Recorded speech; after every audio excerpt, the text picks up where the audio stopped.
नमस्कार दोस्तों आज़ाद public school गढ़ीछानी के इस YouTube चैनल पर आपका स्वागत है। दोस्तों आज की इस वीडियो में हम पढ़ने वाले हैं पास्ट परफेक्ट टेंस। दोस्तों इससे पहले वाले टेंस की वीडियो यदि आपने नहीं देखी है तो इस वीडियो के डिस्क्रिप्शन में उन वीडियोज़ का लिंक दिया हुआ है, तो आप जाकर वहां पर उन वीडियोज़ को भी देख लीजिए। तो दोस्तों अगर आपको आज़ाद पब्लिक स्कूल गढ़ीछानी में एडमिशन लेना है तो एडमिशन के लिए इन नंबर्स पर आप कॉन्टैक्ट कर सकते हैं। दोस्तों इस वीडियो में हम आगे बढ़े उससे पहले मैं आप सभी से रिक्वेस्ट करना चाहूंगा कि यदि आपने अभी तक हमारे चैनल टारगेट सरकारी नौकरी विद सतपाल भंवरिया को सब्सक्राइब नहीं किया है तो चैनल को सब्सक्राइब कर लीजिए तथा साइड में बनने वाले बेल आइकन को भी प्रेस कर दीजिए, जिससे जो भी लेटेस्ट वीडियो हम हमारे चैनल पर अपलोड करें उसका नोटिफिकेशन आप तक पहुंच जाए तथा साथ साथ में इस वीडियो को लाइक भी कर दीजिए और अपने सभी दोस्तों तक शेयर भी कर दीजिए। तो दोस्तों बढ़ते हैं आगे। चलिए दोस्तों शुरू करते हैं। देखिए दोस्तों पास्ट परफेक्ट टेंस, सबसे पहले हम बात करने वाले हैं पास्ट परफेक्ट टेंस में कौन से कार्यों को रखा जाता है। तो देखिए दोस्तों पास्ट परफेक्ट टेंस का प्रयोग ऐसे कार्यों हेतु किया जाता है जो भूतकाल में पूर्ण हो गए थे। तो कौन से कार्यों के लिए किया जाता है? वे कार्य जो भूतकाल में पूर्ण हो गए थे।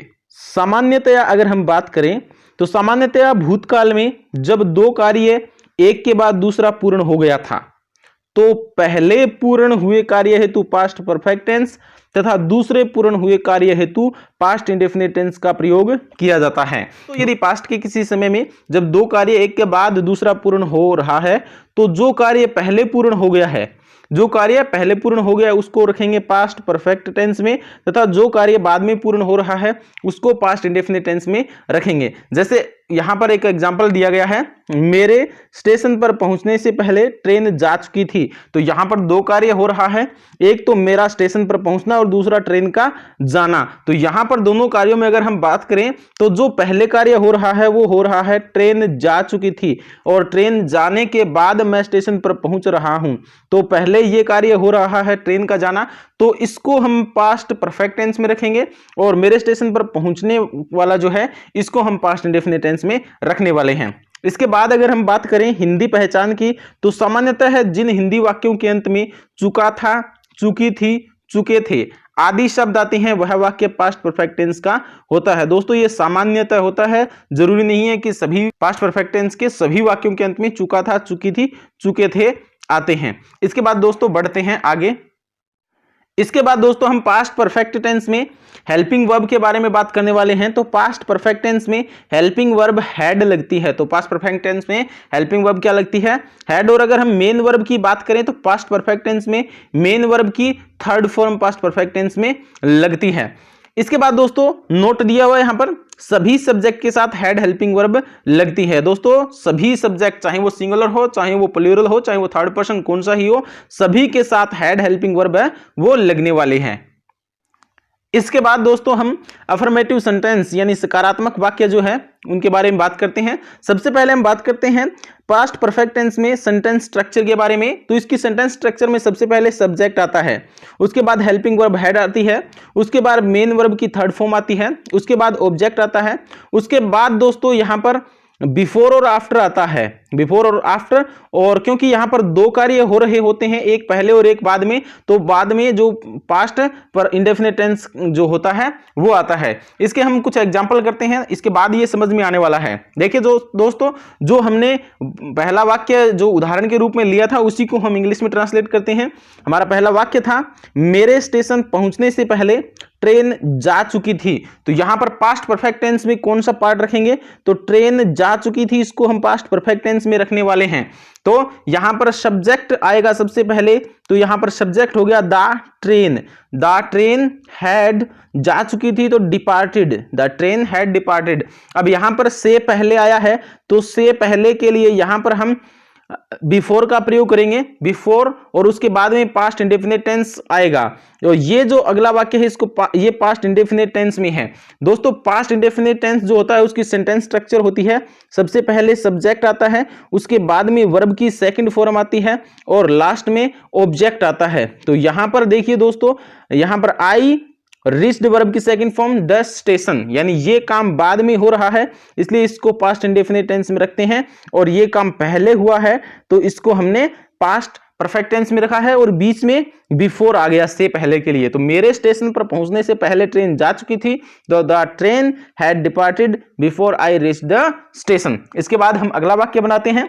हमारा अगला वाक्य है तुम्हारे सो जाने के बाद सीता यहां आई। तो यहां पर भी दो एक्शन हो रहे हैं, दो कार्य हो रहे हैं।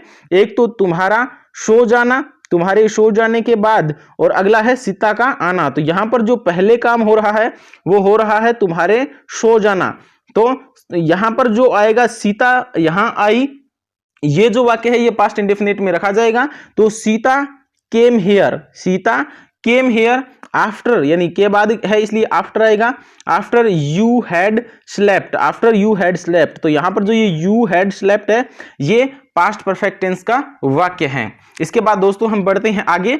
आगे जो इसका वाक्य है वो आ रहा है हमारा डॉक्टर के आने से पहले, डॉक्टर के आने से पहले मरीज मर चुका था। यहां पर भी दो कार्य हो रहे हैं। मरीज मर चुका था ये कार्य पहले हो रहा है, तो इसको हम पास्ट परफेक्ट टेंस में रखेंगे। पास्ट परफेक्ट टेंस में सब्जेक्ट होता है सबसे पहले, उसके बाद हैड आता है, और उसके बाद में वर्ब की थर्ड फॉर्म, और उसके बाद में ऑब्जेक्ट आता है। तो यहां पर हम देखते हैं the patient had died, the patient had died ये पहले हो गया, तो इसको हमने पास्ट परफेक्ट टेंस में रख दिया। इसके बाद से पहले आया है तो यहां पर बिफोर का प्रयोग, और उसके बाद में डॉक्टर का आना ये बाद में होने वाला कार्य है, तो इसके लिए हमने पास्ट इंडेफिनिट टेंस का प्रयोग किया, before the doctor came, before the doctor केम। तो वाक्य बन गया डॉक्टर के आने से पहले मरीज मर चुका था, the patient had died before the doctor केम। एक और वाक्य बनाते हैं हम। हमारा अगला वाक्य है उसके कॉलेज पहुंचने से पहले या पूर्व छात्र कक्षा से जा चुके थे। यहां पर भी दो कार्य हो रहे हैं, तो छात्रों का कक्षा से जाना और दूसरा है उसके कॉलेज पहुंचना। तो यहां पर पहले कौन सा कार्य हो रहा है? पहले हो रहा है छात्रों का कक्षा से जाना, तो ये पास्ट परफेक्ट टेंस में रखा जाएगा। तो the students had left the classes, the students had left the classes. और से पहले या से पूर्व है तो बिफोर का प्रयोग, और उसके बाद पास्ट इंडेफिनिट टेंस वाला पार्ट, तो बिफोर ही reached कॉलेज। तो यहां पर वाक्य बन गया the students had left the class before he reached college. इसके बाद अगला जो हमारा वाक्य है वो है मेरी मां के खाना पकाने से पहले मैं घर पहुंच चुका था। तो यहां पर भी दो कार्य हैं, एक तो है मेरी मां का खाना पकाना और एक दूसरा है मेरा घर पहुंचना। तो यहां पर पहले कार्य हो रहा है मैं घर पहुंच चुका था, तो I had reached home before का प्रयोग, और मेरी मां के खाना पकाने से पहले, तो इसलिए यहां पर हो जाएगा before my mother cooked food. ये लास्ट वाला जो है ये हो जाएगा। इसके बाद दोस्तों बढ़ते हैं आगे। आगे दोस्तों हम नेगेटिव सेंटेंस जो है उसके बारे में बातें करने वाले हैं। नेगेटिव सेंटेंस की सेंटेंस स्ट्रक्चर हो जाएगी दोस्तों, सब्जेक्ट आ जाएगा सबसे पहले, उसके बाद had plus note plus main verb की थर्ड फॉर्म, उसके बाद ऑब्जेक्ट, और लास्ट में वही आफ्टर बिफोर और इंडेफिनिट पास्ट इंडेफिनिट टेंस है वो रहने वाला है। यहां पर हम साधारण वाक्य करते हैं। जैसे हमने पहला वाक्य नेगेटिव सेंटेंस में पास्ट परफेक्ट का लिखा है, वह उपन्यास नहीं लिख चुकी थी, वह उपन्यास नहीं लिख चुकी थी। तो यहां पर सब्जेक्ट हो गया सी के साथ लगा हैड नोट। दोस्तों यहां पर नोट है, she had not written a novel, she had not written a novel. अगला वाक्य है राम आगरा नहीं जा चुका था, तो Ram had not gone to Agra, Ram had not gone to Agra. इसके बाद दोस्तों हम आगे बढ़ते हैं। हमारा अगला वाक्य है मैं क्रिकेट नहीं खेल चुका था, तो I had not played cricket, I had not played cricket. इसके बाद अगला जो हमारा वाक्य है चौथा, वह मुझे सलाह नहीं दे चुकी थी, तो she had not advised me, she had not advised me. दोस्तों मैं आपको बता दूं कि ये सभी जो वाक्य है इनको बनाने के लिए हमें इसकी सेंटेंस स्ट्रक्चर है उसको ध्यान में रखना होगा। बिना सेंटेंस स्ट्रक्चर के हम कोई भी सेंटेंस नहीं बना सकते हैं। तो नेगेटिव के सेंटेंस स्ट्रक्चर हमने पीछे लिखी थी।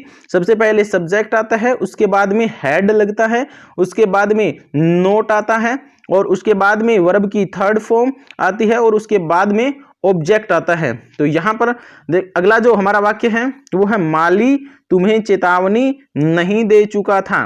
तो यहां पर द गार्डनर हो गया subject, the gardener had not warned you, the gardener had not warned you. इसके बाद दोस्तों हम आगे बढ़ते हैं।